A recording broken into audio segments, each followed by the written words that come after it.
Today we're going to talk about the last chapter in my book, Extraordinary You. The last chapter is called Surrender to Every Moment.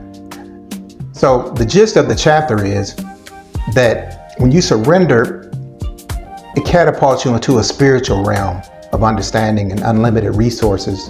Some people call it the Holy Ghost. Some people call it infinite intelligence. Some people call it chi. But what it is an unlimited power supply from God Himself. And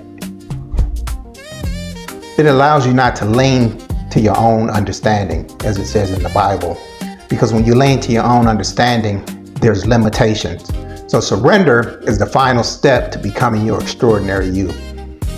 And this is the parallel between being extraordinary and spirituality, because even people who perform at a high level, even in sports, you see that people tap out into like a trance-like level. They're not of their own mind. They're like in a trance. If you just look in their eyes, they've tapped into a spiritual realm of performance that's way above and beyond anything that they could possibly do on their own. So the whole gist of surrender is leaning not to your own understanding, tapping into a spiritual power, an unlimited power supply. So surrender is the final step to becoming your extraordinary you.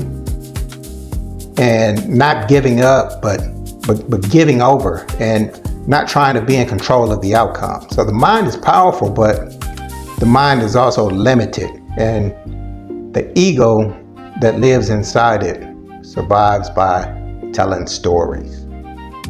So have you ever had someone who said something to you, you took it the wrong way, and the situation escalated because your ego started telling you stories about what that person meant, and it just continued to escalate over and over again.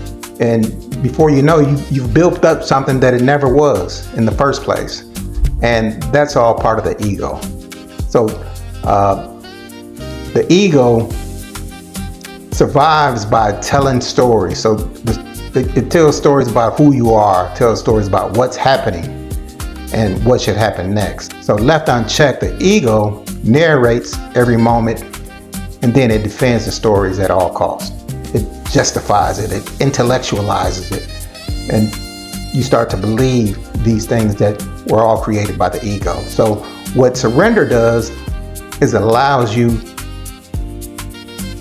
to tap into a power much greater than yourself. But you have to surrender, and you have to relinquish control. You have to be okay with whatever the outcome is. And that's the problem that a lot of us have, is maintaining that control. So you can't outthink the ego. You can't out-discipline it. You can't discipline it away. There's no amount of self-improvement that can overpower it. And there's only one way through, and that's surrender. So surrender is the key to being your extraordinary you. There's no problem that can be solved from the same level of consciousness that created it. Einstein said that, and that is so true. There's no problem that can be solved from the same level of consciousness that created it, because you're in time and space. And so what that means is that you have to tap into a power that's much greater than yourself, okay? A spiritual power. And again, I grew up in the church, and they talk a lot about the Holy Ghost, and that's what that is, because your Holy Ghost is your keeper, your comforter, so on and so forth. And surrender dissolves the ego's authority, because the ego, it rules only time and space, not the spiritual realm.